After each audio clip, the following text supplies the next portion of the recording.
Boa noite. Após 3 anos da tragédia em Mariana, barragem da mineradora Vale se rompe. A lama invade a cidade de Brumadinho, em Minas Gerais. Cerca de 200 pessoas estão desaparecidas. Governo monta gabinete de crise para monitorar a tragédia. Presidente Bolsonaro lamenta e diz que preocupação do momento é com possíveis vítimas. No Paraná, ex-governador volta para a cadeia. Beto Richa, do PSDB, é acusado de obstrução de justiça. Nos Estados Unidos, ex-assessor de campanha de Trump é solto após pagar fiança. Roger Stone é acusado de participação no caso que envolve a interferência da Rússia na eleição americana. E as comemorações do aniversário de São Paulo. A cidade completa 465 anos e a TV Gazeta faz 49 anos. E você vai ver essas e outras notícias no Jornal da Gazeta, que começa agora.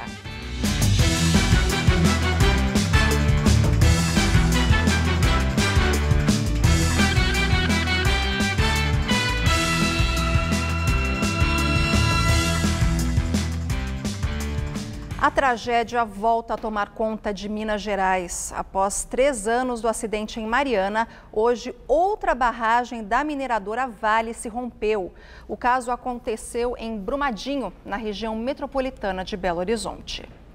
A barragem que se rompeu no início da tarde fica na região do Córrego do Feijão, a 15 quilômetros de Brumadinho, Minas Gerais.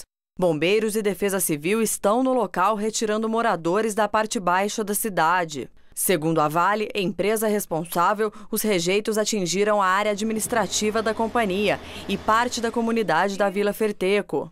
A empresa declarou que a prioridade agora é preservar e proteger a vida das pessoas que estavam na área atingida, mas informou que há possibilidade de vítimas. O Corpo de Bombeiros e Defesa Civil Municipal e Estadual emitiram um alerta para que a população se mantenha longe do leito do rio Paraopeba. A Agência Nacional das Águas informou que os rejeitos devem ser amortecidos pela barragem da usina hidrelétrica de Retiro Baixo, que fica a 220 quilômetros do local. Eles devem atingir a barragem em 2 dias. Por precaução, o Instituto Inhotim, Museu de Arte Contemporânea a céu aberto, que fica na região de Brumadinho, retirou funcionários e visitantes. Há apenas 3 anos, o mesmo aconteceu em Mariana, em Minas Gerais, quando uma barragem da Samarco se rompeu e deixou 19 mortos. Esse foi o maior desastre ambiental do país. Até o momento, o Corpo de Bombeiros divulgou que 4 pessoas estão feridas e 200 estão desaparecidas. Já já nós voltamos com mais notícias sobre esse acidente em Brumadinho. E reportagem da revista Veja revela trechos inéditos do relatório do COAF sobre Flávio Bolsonaro, do PSL. A reportagem detalha suspeitas de lavagem de dinheiro e enriquecimento ilícito do senador eleito Flávio Bolsonaro. O texto afirma, por exemplo, que, segundo o COAF, Flávio movimentou em 6 meses R$ 632.229, valor não compatível com sua renda. O COAF considerou 2 fontes de renda principais do senador eleito: o salário de deputado estadual, que somou R$ 131 mil, e outros 120 mil de uma empresa que gerencia uma franquia de loja de chocolates na Barra da Tijuca, da qual Flávio detém 50% de participação. Somadas as 2 quantias, diz a Veja, o valor era de R$ 251.508. A publicação também teve acesso ao rendimento da loja de chocolate, cerca de R$ 20 mil por mês. Segundo a reportagem, franquias dessa marca no Rio costumam lucrar no máximo R$ 10.500 por mês. A Veja procurou o sócio de Flávio Bolsonaro na loja, Alexandre Santini, que não deu explicações. Em outro trecho inédito publicado pela Veja, novos indícios do COAF contra Fabrício Queiroz, o ex-assessor de Flávio. Fabrício sacou R$ 190 mil em 38 operações. Para o COAF, uma tentativa de driblar a fiscalização. O ex-motorista nega todas as acusações e alega que o montante todo, mais de R$ 1 milhão em um ano, veio da compra e venda de veículos. Flávio Bolsonaro também nega qualquer irregularidade e declara que seu patrimônio é resultado da venda de 2 imóveis. Segundo o jornal Folha de São Paulo, as 2 transações geraram lucros de mais de R$800 mil, o que para o COAF também levanta suspeitas sobre a natureza dos negócios. O ex-atleta de vôlei de praia Fábio Guerra, comprador de um dos apartamentos, confirma que repassou R$100 mil em dinheiro vivo a Flávio Bolsonaro. De acordo com a revista Veja, o comprador Fábio Guerra relata que Flávio Bolsonaro saía de seu apartamento com envelopes em dinheiro e ia direto para a Alerj, local onde ficavam os caixas eletrônicos utilizados nos 48 depósitos, no valor de R$2 mil cada, que o COAF viria a detectar posteriormente. Segundo a Veja e o COAF, os depósitos dos R$100 mil referentes ao apartamento aconteceram fora do período da série das 48 transações dentro da Alerj. A escritura do imóvel, por exemplo, não faz menção a pagamentos em espécie, segundo a reportagem. Veja também sustenta que Flávio e Fabrício praticavam a chamada rachadinha, a cobrança ilegal de parte dos salários de assessores, muitos deles parentes da dupla. Os dois negam a prática. Flávio Bolsonaro não é investigado na esfera criminal, mas com base nos dados do COAF, o MP poderá pedir a quebra de seu sigilo bancário, o que ainda não aconteceu porque o caso está parado no Supremo Tribunal Federal devido ao recesso do Judiciário. E o presidente Jair Bolsonaro lamentou o rompimento da barragem em Brumadinho. Ele fez um pronunciamento agora há pouco. Vamos ouvir. Chegamos pela manhã de Davos, Suíça, e logo no início da tarde tivemos a triste notícia do rompimento de uma barragem de dejeitos de uma empresa em Brumadinho. De imediato determinamos que tropas da 4ª Brigada de Infantaria da região de Juiz de Fora se deslocassem para a região. Logo depois, ultimamos os ministros de Desenvolvimento Regional, ministros de Meio Ambiente e também o ministro das Minas e Energia, que se deslocassem para a região e também, juntamente com o governo do Estado de Minas Gerais, criasse um gabinete de crise, para que, em consonância com o nosso, criado aqui em Brasília, não só nos colocasse as informações em tempo real do que estava acontecendo, para que nós pudéssemos tomar todas as medidas cabíveis e possíveis para minorarmos o dano na região. Amanhã, pela manhã, juntamente com o Ministério da Defesa, partiremos para BH. De lá, cerrará a essa delegação o senhor governador do Estado de Minas, onde sobrevoaremos a região, para que possamos, então, mais uma vez, reavaliando os danos, tomar todas as medidas cabíveis para minorar o sofrimento de familiares de possíveis vítimas, bem como a questão ambiental.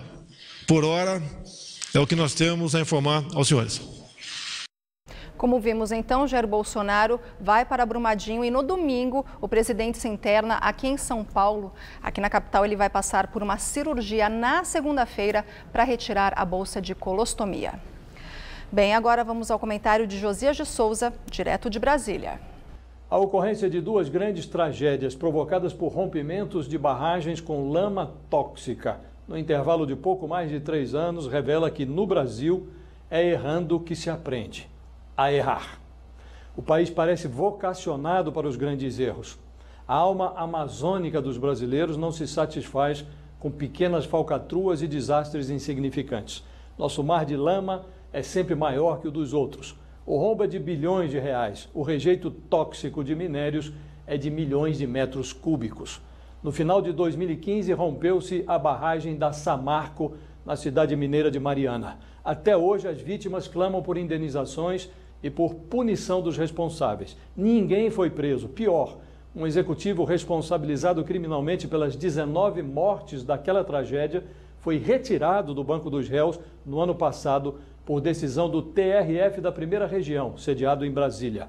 Rompeu-se agora uma barragem na cidade de Brumadinho, de novo em Minas Gerais. É da empresa Vale, acionista da Samarco. A quantidade de lama é menor, mas o número de vítimas pode ser muito maior. Começou tudo de novo. A contagem dos mortos, o desespero dos vivos, a escrituração dos prejuízos, a impunidade dos responsáveis, a vergonha planetária. O drama se repete num instante em que o governo de Jair Bolsonaro se prepara para flexibilizar o processo de concessão de licenças ambientais no país. Nas palavras do ministro Ricardo Salles, do Meio Ambiente, o governo precisa oferecer às empresas celeridade, agilidade, estabilidade e segurança jurídica na concessão de licenças ambientais. Bolsonaro declara que seu governo será exemplar nessa área. Tomado pelas declarações, o governo ainda não produziu bons exemplos, mas suas intenções constituem ótimos avisos. Boa noite.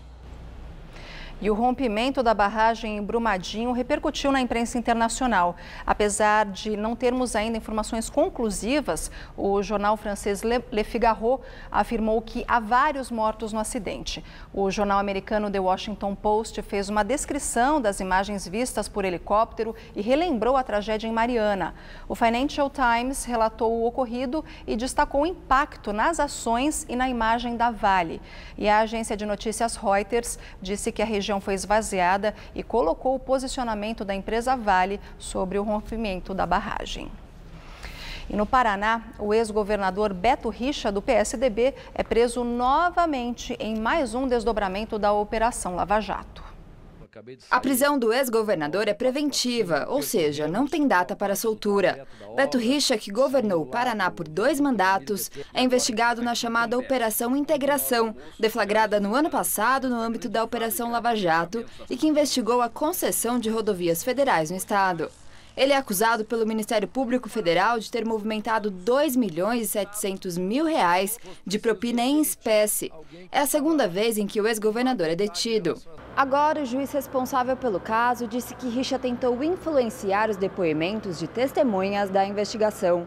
Outro preso é o contador dele, Dirceu Pupo Ferreira. Segundo o juiz federal de Curitiba, Paulo Sérgio Ribeiro, ficou comprovado o empenho dos investigados em influir na investigação. O Ministério Público Federal sustenta que, a mando de Beto Richa, Dirceu pediu a um contador de imóveis que ocultasse os pagamentos com dinheiro por fora, caso fosse intimado a depor. Segundo os procuradores, essa era uma tentativa de esconder o esquema de lavagem de dinheiro. Em setembro do ano passado, Beto Richa foi preso pelo GAECO no âmbito da Operação Rádio Patrulha. Essa investigação apura esquema de superfaturamento de contratos para manutenção de estradas rurais e pagamentos de propina para agentes públicos. 4 dias depois, Richa foi solto após determinação do ministro do Supremo Tribunal Federal, Gilmar Mendes, relator do caso. A defesa diz que a nova prisão afronta a decisão do Supremo. Beto Richa esteve à frente do governo do Paraná de 2011 até o ano passado. Ele deixou o cargo em abril para concorrer ao cargo de senador. No entanto, perdeu a disputa. Os advogados do contador de Richa, Dirceu Pupo Ferreira, também negam as acusações. O vice-presidente Hamilton Mourão comentou a decisão do deputado Jean Willis de não assumir seu 3º mandato. Mourão disse que pessoas que ameaçam parlamentares cometem um crime contra a democracia e que uma das coisas mais importantes é ter sua opinião e liberdade para expressá-la. O vice-presidente afirmou ainda que é necessário aguardar para saber quais são as ameaças que Willis disse sofrer, pois foram citadas de forma genérica. O deputado federal do PSOL anunciou ontem sua decisão de renunciar ao 3º mandato como deputado federal por sofrer repetidas ameaças de morte e uma campanha sistemática de difamação das redes sociais, com o objetivo de destruí-lo como homem público e ser humano. E o medo teria aumentado após as recentes investigações do envolvimento da milícia de Rio das Pedras no assassinato de Marielle Franco. O parlamentar vivia sob escolta policial há quase um ano. A notícia foi dada fora do país, ele não citou onde, mas disse que não pretende voltar ao Brasil.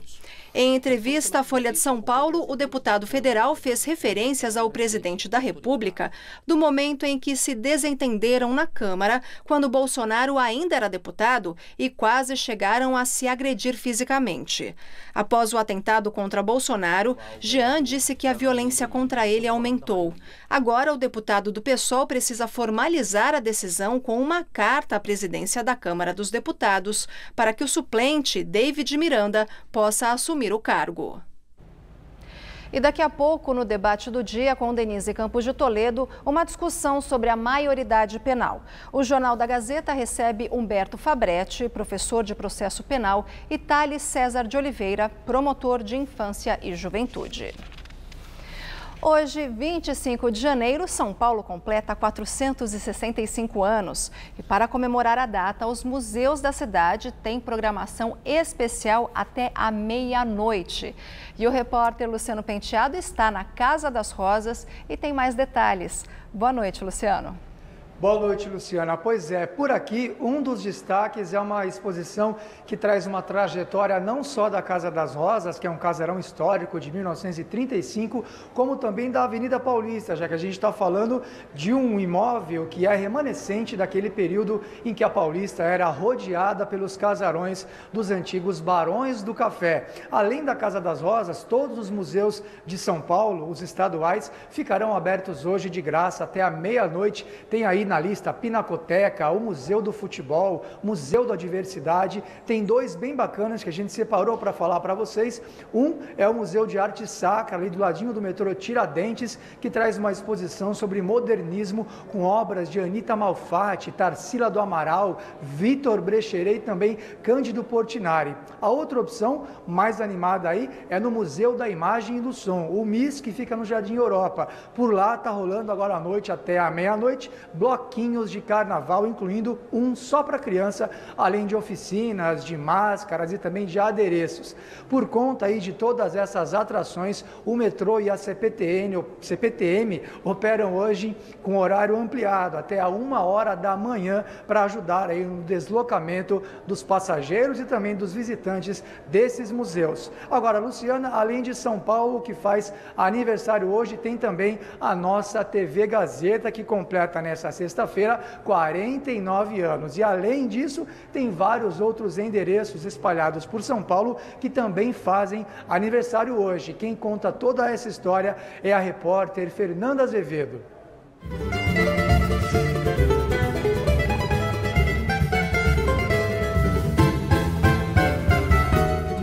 Aniversário de São Paulo, mas tem muita gente apagando as velhinhas também. O Mercadão da Cantareira foi inaugurado neste dia em 1933. Hoje está completando 86 anos.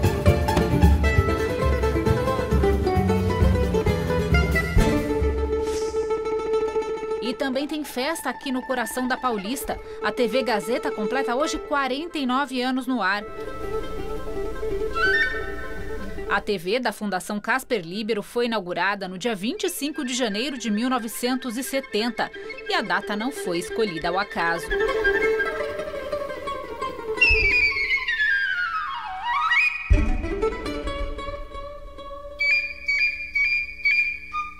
Quem também escolheu o dia 25 de janeiro para comemorar foi o jornalista Douglas Nascimento, criador do site São Paulo Antiga, que completa 10 anos hoje. Então, São Paulo Antiga, nesses 10 anos, se transformou num catálogo da história de São Paulo que não aparece nos livros da história. Então, por exemplo, você quer saber quando surgiu o sorvete em São Paulo? Não havia nenhuma pesquisa que contava quando surgiu o sorvete na capital paulista. E através de São Paulo Antiga, nós conseguimos descobrir onde foi feito pela primeira vez e onde foi servido pela primeira vez. E foram muitas outras descobertas, como esse livro que traz os estudos para a obra da linha vermelha do metrô, que já nos anos 70 previa a construção de um estádio do Corinthians em Itaquera. Já este documento é ainda mais antigo, é a planta do bairro Jardim América em 1935. Então é legal que essa planta mostra como já estava bem avançada, né, a venda dos lotes, lá com imóveis já sendo construídos e tudo, e como, por inacreditável uma coisa de São Paulo que muda muito, como esse bairro ainda está igual ao que era em 35.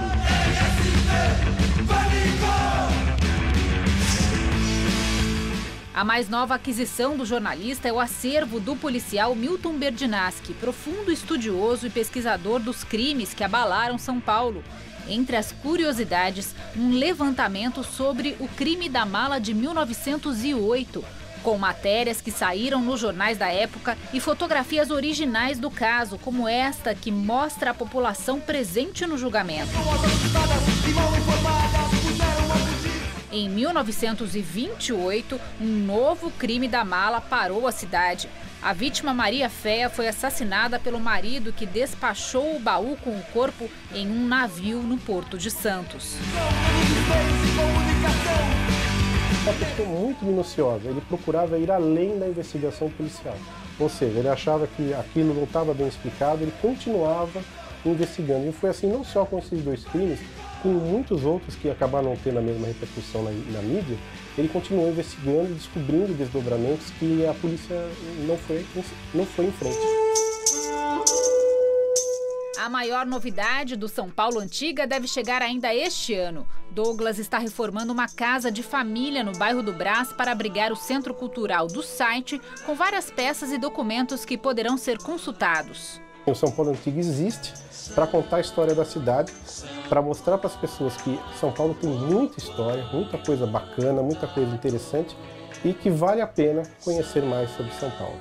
E tem presente que chega na data. A partir dessa semana, quem gosta de apreciar São Paulo do alto tem mais uma opção. Nós estamos na cobertura de um hotel que fica na marginal do rio Tietê, que tem vista de 360 graus para a cidade. Antes, esse era um passeio restrito a eventos fechados, mas agora está ao alcance de todos. São Paulo, meu amor. O mirante fica na cobertura do hotel Holiday Inn, que tem 14 andares. É possível ver todas as regiões da cidade. O sambódromo bem ali ao lado, o movimento de helicópteros do Campo de Marte, a Ponte Estaiadinha e a Marginal, além dos prédios ícones de São Paulo, como o Altino Arantes, o Copan e até a antena da Gazeta. Nós gostaríamos de presentear a cidade de São Paulo com essa vista 360 graus privilegiada do nosso prédio. Então, em comemoração ao aniversário, nada mais justo do que inaugurar o nosso mirante.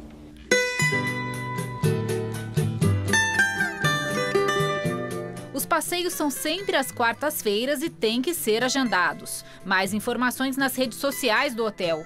Quem sobe garante que a vista é privilegiada. É maravilhoso, é uma surpresa, porque é uma vista muito completa, né? A gente vai muito nos mirantes que tem na cidade, então é muito gostoso ter esse espaço aberto para poder ver a cidade que a gente ama tanto, né?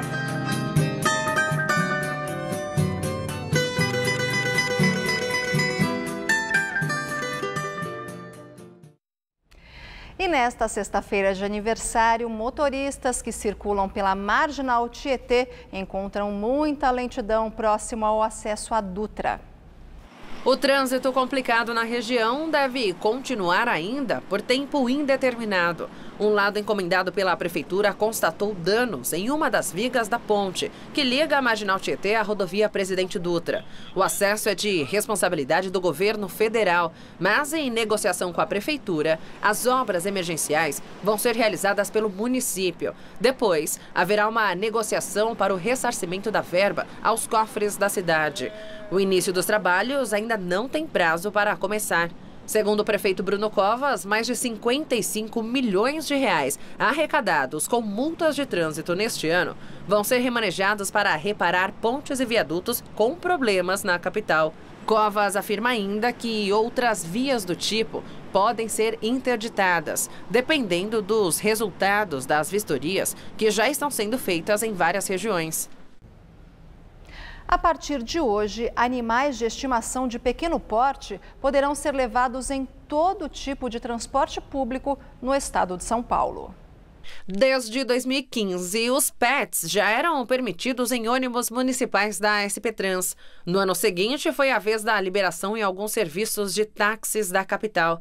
Agora, o governo do estado sancionou uma lei que autoriza o transporte no metrô, VLT, ônibus intermunicipais da MTU e trens da CPTM. Só podem ser transportados animais com no máximo 10 quilos que estejam dentro de caixas apropriadas, desde que não sejam ferozes ou peçonhentos. O traslado não pode ser feito durante a semana entre as 6 e 10 da manhã. E das 4 da tarde às 7 da noite. E, claro, não pode prejudicar os outros passageiros.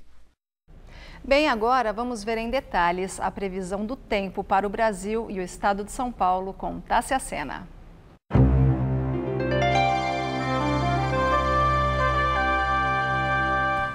O fim de semana promete ser ensolarado em grande parte do país e com chuvas isoladas e passageiras. Os meteorologistas preveem que as pancadas devem cair de forma bem espalhada ao longo dos próximos 2 dias. Olhando para o mapa, dá até para perceber que praticamente todo o país está com poucos pontos em azul escuro, o que significa que, apesar da previsão de chuva a qualquer hora no fim de semana, a água não deve cair de forma tão intensa. Vamos ver como fica o tempo em algumas capitais. Na nossa tabela para o sábado, apenas em Florianópolis os termômetros não ultrapassam os 30 graus. Por lá, dia nublado, com chuva e faz 29. Máximas de 30 em Aracaju e Cuiabá, com tempo mais firme, ensolarado e quase nada de chuva. Já em Palmas, há possibilidade de temporais à tarde, esquenta até os 32. No estado de São Paulo, o sábado e o domingo prometem ser com bastante nuvens no céu. O aumento da nebulosidade mantém as condições de chuva a qualquer hora do dia. No oeste faz 29 em Araçatuba. No norte também fica agradável, com máxima de 28 em Ribeirão Preto. Já no leste, a chuva deve cair já à tarde, inclusive nas praias. Em toda a região, esquenta no máximo até os 30 graus. Na Grande São Paulo, deve chover bastante amanhã. Aqui na capital, apesar da madrugada de hoje ter sido finalmente a mais fresca do ano, as próximas voltam a ficar quentes. Amanhã, termômetros entre 20 e 28. No domingo, entre 21 e 31. E na segunda-feira, a semana começa ensolarada e com muito calor. Mínima de 22 e máxima de 33. E voltamos a falar da tragédia em Minas. Subiu para 5 o número de feridos, os nomes não foram divulgados. Testemunhas afirmam que nenhuma sirene avisando sobre o rompimento foi ouvida. De acordo com o Corpo de Bombeiros, cerca de 200 pessoas estão desaparecidas. O mar de lama avançou sobre a área administrativa da mineradora Vale e casas na área rural da cidade. As causas e as responsabilidades serão apuradas pelo governo mineiro. Segundo a Secretaria de Meio Ambiente, a barragem não recebia rejeitos desde 2014 e estava devidamente licenciada e tinha estabilidade garantida.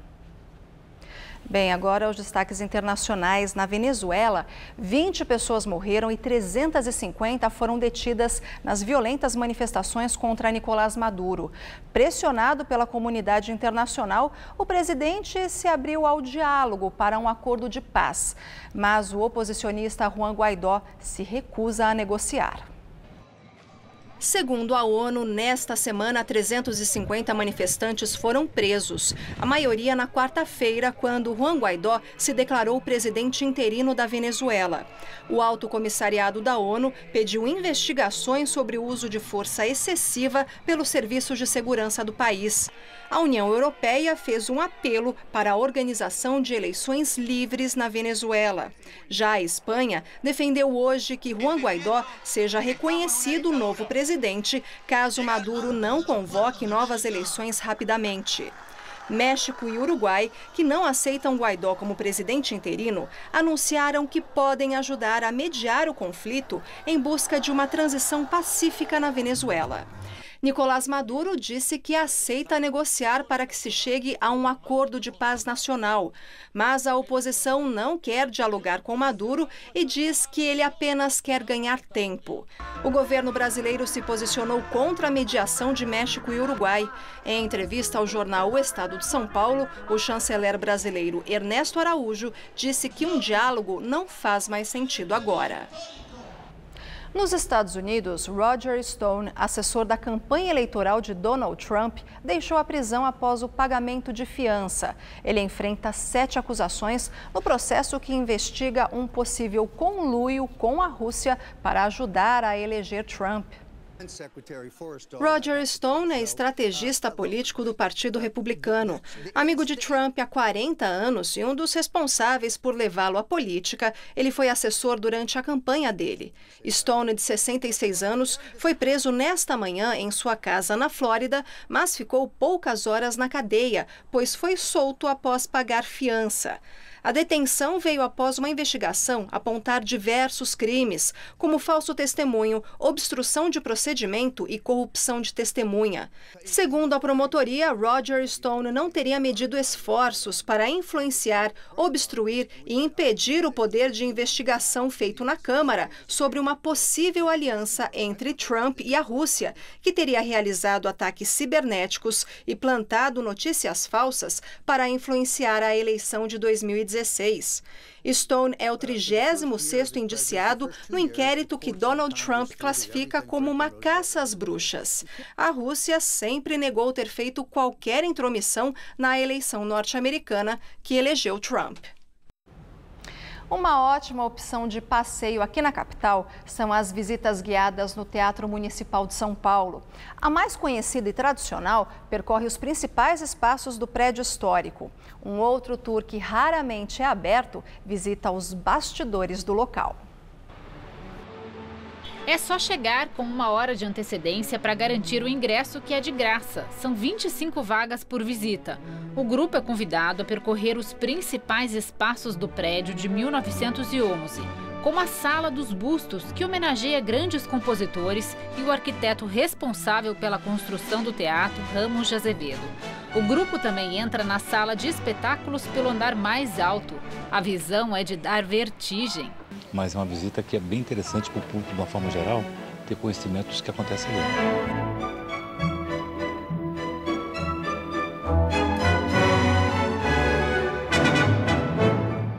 No Salão Nobre, onde o público espera pelo início dos espetáculos, é possível conhecer de perto e tirar muitas fotos dos detalhes das pinturas nas paredes e nos vitrais. Nossa, é lindíssimo, né? É maravilhoso. Estou bem impressionada, muito bonito.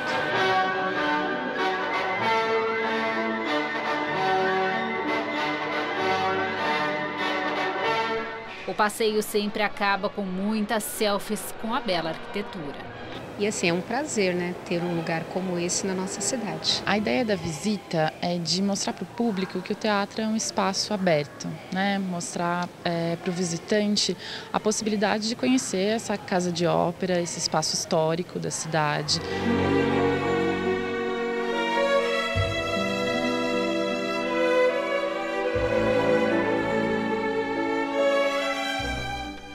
Agora vamos sair do Teatro Municipal.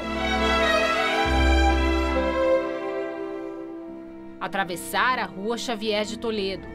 Na estátua feita em 1922 em homenagem a Carlos Gomes, vamos descer a escadaria em direção à Praça Ramos de Azevedo. É nesse ponto da praça que começa o nosso segundo passeio. Nós vamos saber mais sobre os bastidores do teatro e as curiosidades da sua construção. Começamos por esse túnel que foi construído para levar ar para a plateia. É a mesma dinâmica. O público pega o ingresso com antecedência e vem para a praça. Pelo túnel, se atravessa por baixo do asfalto e sai no subsolo do teatro, num local conhecido como a Sala dos Arcos, cheia de estruturas de tijolos que sustentam toda a construção. Até os anos 80, o local ficava cheio de terra, mas depois foi restaurado. Hoje abriga um charmoso bar. Durante todo o percurso, o público recebe informações sobre as curiosidades do local.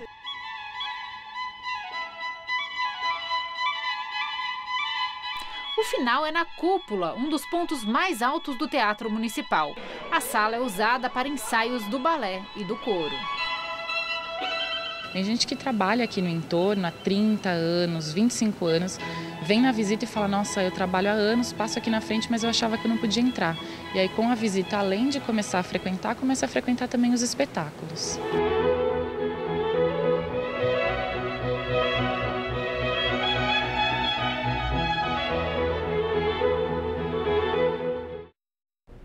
E veja a seguir, no debate do dia com Denise Campos de Toledo, a discussão é sobre a maioridade penal. Então, até já. –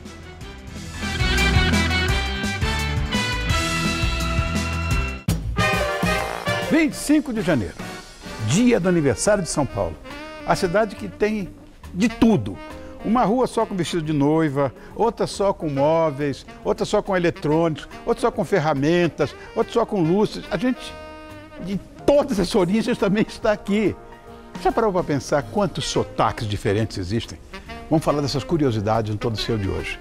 Conheça a arte de colorizar e restaurar fotos antigas. Ainda recebo 3 bonitinhas que são instrumentistas de primeira grandeza. É o Trio que Chora. O Todo Seu é hoje, 10 da noite. Fica comigo, vai, estou te esperando.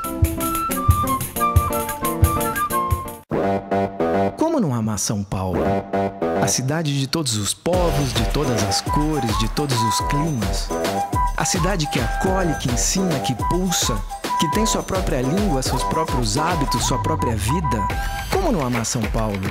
A cidade que cedo madruga e vai noite adentro, que diverte, que emprega, que transforma. Quem vive em São Paulo sabe o que é amar essa cidade tão cheia de amor, diversidade e pluralidade. Feliz aniversário, São Paulo! Bem-vindo ao Manual Cognitivo. Comece 2019 com toda a tecnologia da nova Volkswagen. Aproveite as condições exclusivas para o aniversário de São Paulo. Confira. Novo Polo 1.6 a partir de 54.990 com taxa zero em 24 vezes. E só este mês, IPVA 2019 grátis. Fazer parte da nova Volkswagen vale.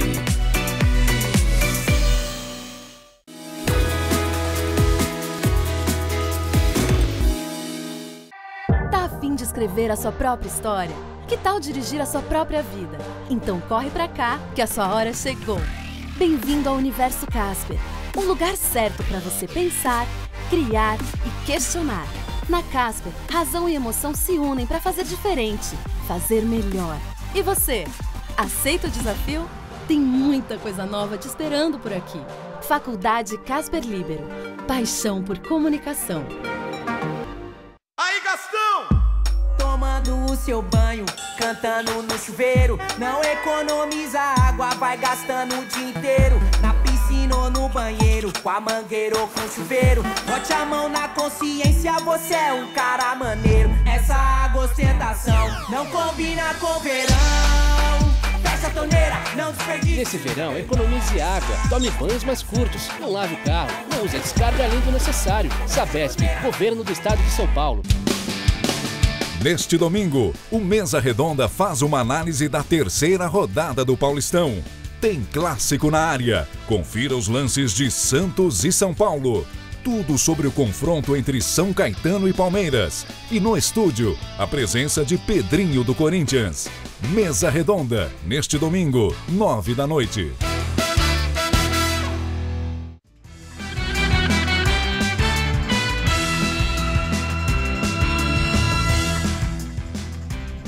Voltamos agora com o debate do dia, com Denise Campos de Toledo. E o nosso debate hoje vai ser sobre a redução da maioridade penal. Temos como convidados o Humberto Fabretti, que é professor de processo penal e direito penal do Mackenzie, e Thales César de Oliveira, promotor de justiça da infância e juventude do Ministério Público de São Paulo. Uma boa noite aos dois. Boa noite. Bom, o que se espera é que essa discussão toda ganhe força agora, até por uma posição já declarada do presidente Bolsonaro desde a época da campanha. Ele defende a redução da maioridade para 16 anos. Em entrevista, ele chegou a falar de que 14 anos talvez fosse uma boa idade também. O juiz Sérgio Moro tem também essa visão, mas ele propõe alguma coisa mais seletiva, dependendo do tipo de crime, haveria essa penalidade para os mais jovens. Então eu queria começar falando com o Dr. Tales, como é que vê essa discussão? O senhor é a favor?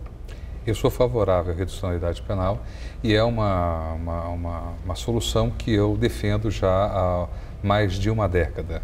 Eu trabalho diretamente com o adolescente infrator, aquele adolescente que pratica o chamado ato infracional, crime ou contravenção penal.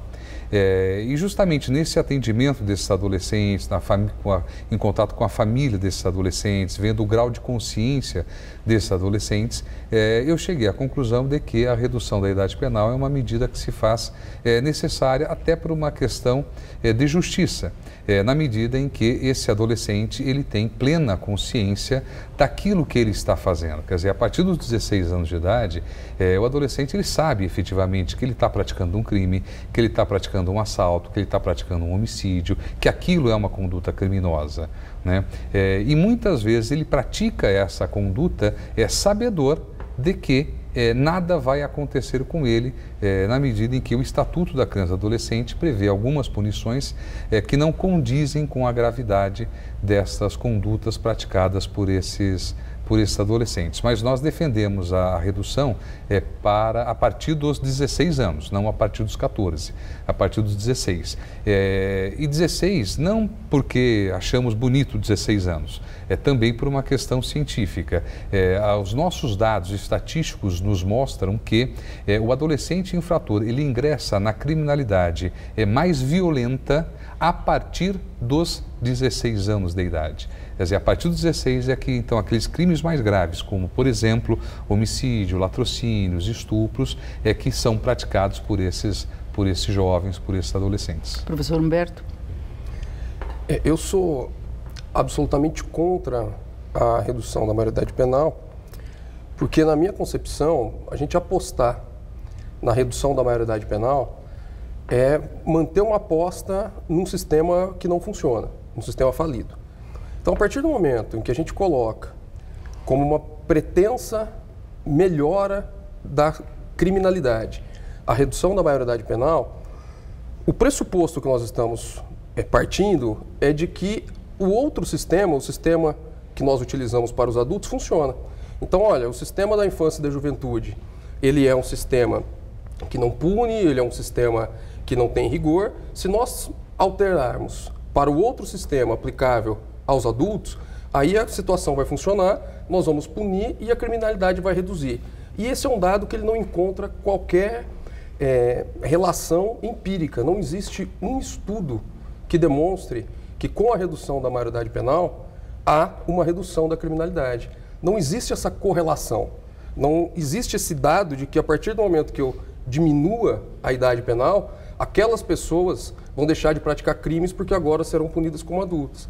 Pelo contrário, os resultados serão muito mais graves, porque ao pegar essas pessoas, seja entre 14 e 18 ou entre 16 e 18, e tirá-las do sistema infanto-juvenil e jogá-las dentro do sistema penal dos adultos, o que nós estamos fazendo é entregando esses adolescentes, esses jovens, para o crime organizado. E aí não há caminho de volta. Aí recuperar esses jovens é cada vez mais difícil. Agora, na verdade, o Brasil tem problemas e fragilidades dos dois lados, tanto na forma como se trata hoje os adolescentes para tentar tirá-los mesmo da criminalidade.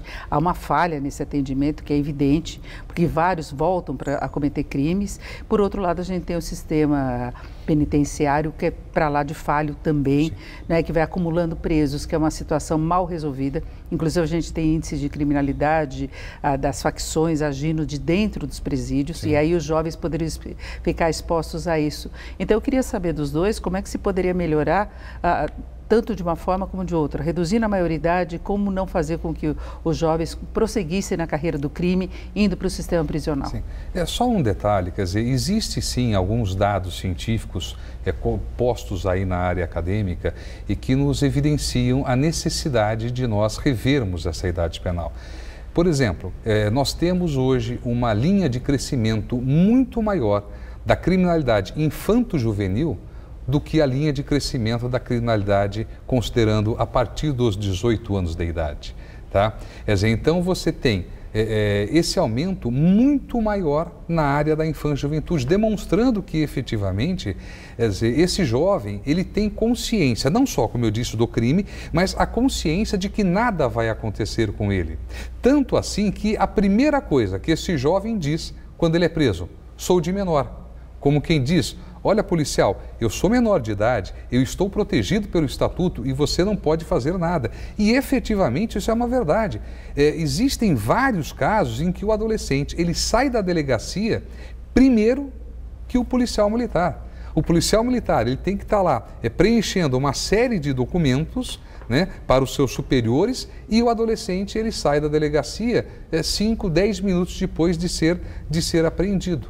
Né? Quer dizer, então, quanto a esta realidade. E tem um outro dado empírico também, quer dizer, eu posso não ter um dado científico dizendo que se reduzir a idade penal, se isto efetivamente vai reduzir a criminalidade. Mas um outro dado científico nós temos também, que o crescente número de pessoas que infelizmente estão sendo mandadas dioturnamente para cemitério, para hospitais, famílias que estão sendo destroçadas pela violência urbana.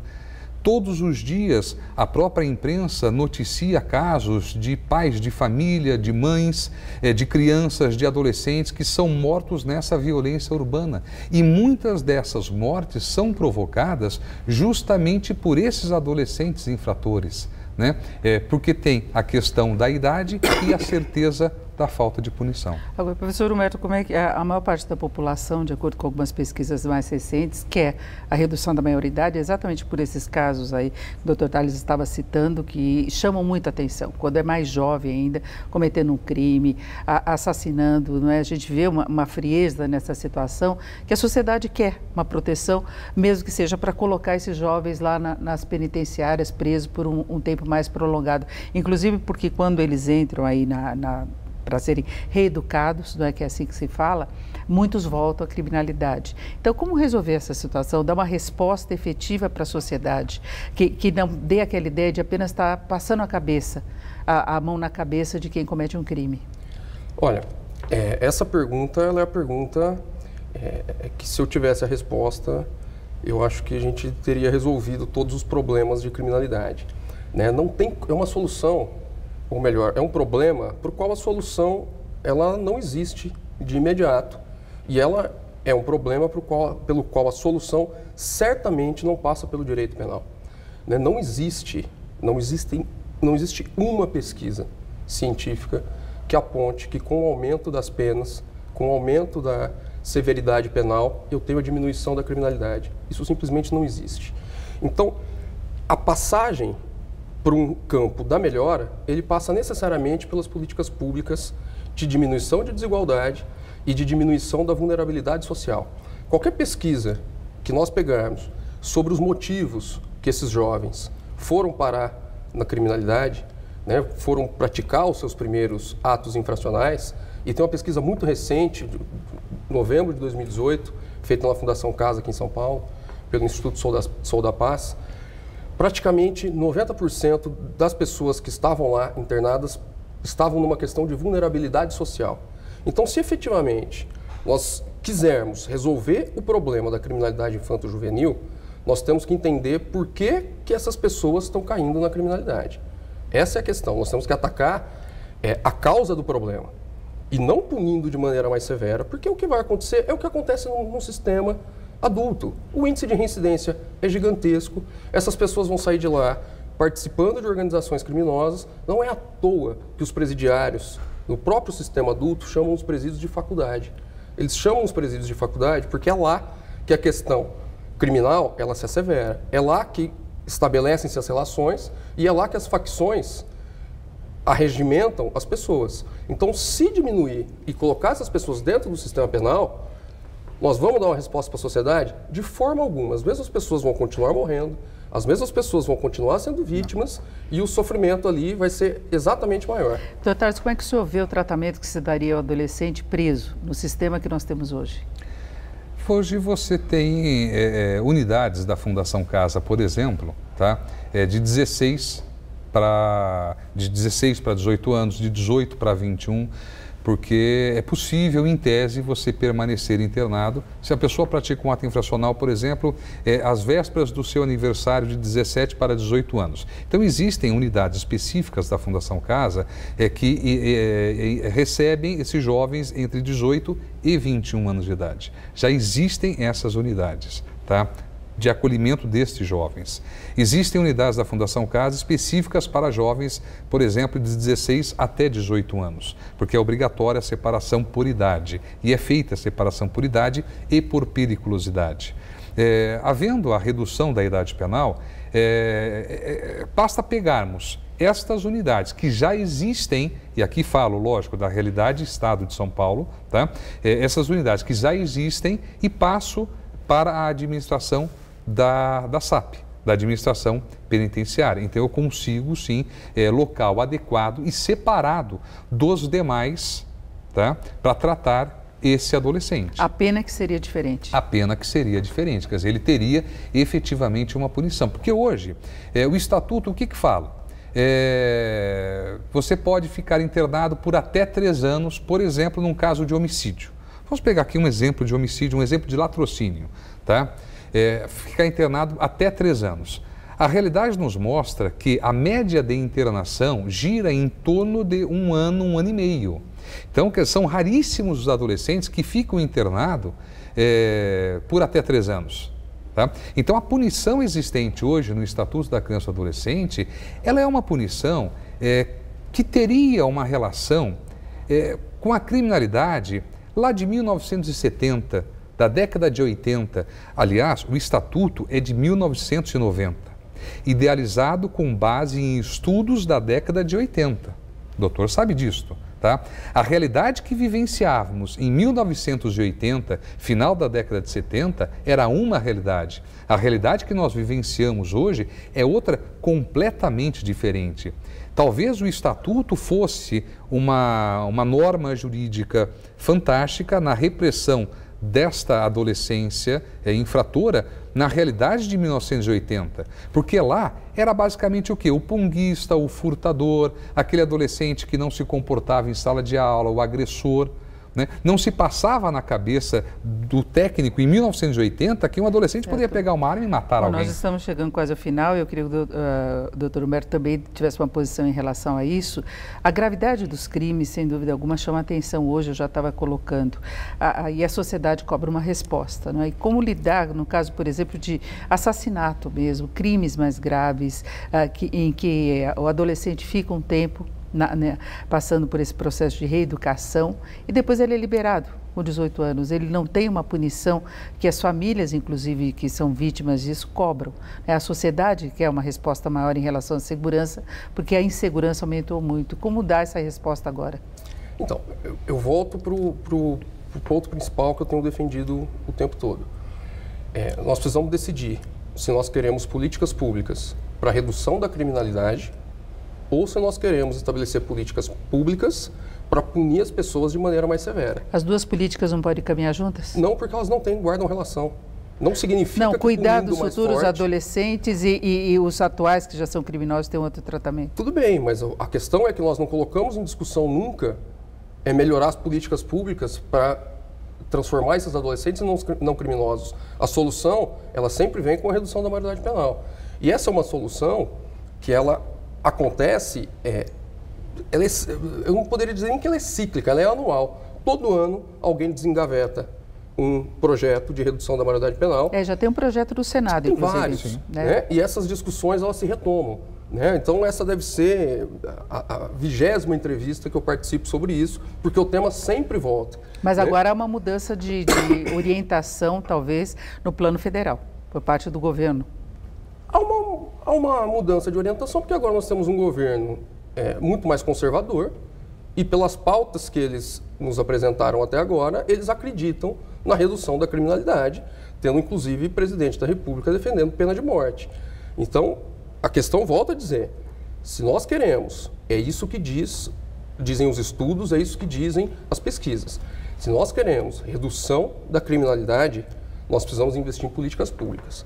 Se nós queremos punir as pessoas de forma mais severa e trazer para elas um sofrimento cada vez maior que vai impedir esse retorno à vida em sociedade, a gente diminui a maioridade penal. Porque a questão que se coloca é a seguinte, retomando o ponto que o doutor defendeu, realmente essa curva da criminalidade ela aumenta aos 16, só que ela diminui aos 21. É normal que alguém que tenha passado pela Fundação Casa, depois aos 21 e aos 22, ela não retome uma vida criminosa. Então nós vamos utilizar esse mesmo argumento, então quem cometeu o crime depois dos 21, nós não vamos punir porque o perigo de reincidência é menor. Então a questão, volto a dizer, não é atacar as consequências, é atacar a causa. Se nós atacarmos a causa, e o que as pesquisas indicam é que 76%, quase 70%, perdão, desses jovens estavam fora da escola quando cometeram a criminalidade. Não há um problema social, sem dúvida alguma. Doutor Thales, tem uma resposta, um minutinho só, por favor. É verdade, quer dizer, o que o doutor disse em termos numéricos é verdade, mas nós temos que entender esses números, tá? Porque eles não são tão simples assim. Por que há uma diminuição a partir dos 21? Quer dizer, quando eu pego a estatística de reincidência da Fundação Casa, tá? 16 para 18 anos, 18 começa o declínio e 21 vai para zero. Por quê? Porque esse jovem, quando ele sai da Fundação Casa e ele pratica um novo crime, ele não volta para a Fundação Casa. Ele vai para o sistema prisional.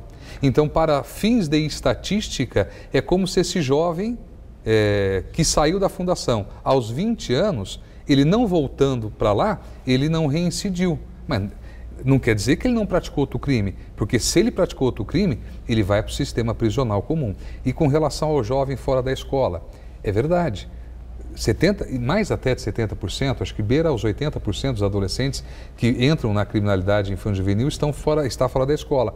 Só que a esmagadora maioria desses adolescentes abriu mão, muitas vezes, da sua vaga escolar. E isto quem diz é o próprio pai, é a própria mãe na oitiva desse adolescente. Doutor, eu arrumei a vaga, eu levo meu filho, só que ele não fica dentro da escola. Ele prefere a rua e não a escola. Bom, essa discussão ainda vai se prolongar por muito tempo.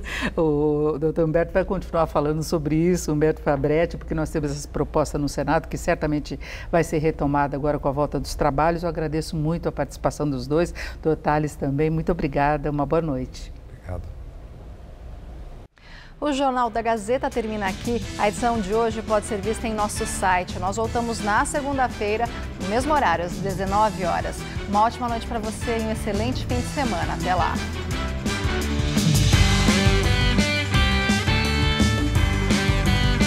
Conheça o processo de colorização de retratos antigos no Tudo Seu de hoje, 10 da noite.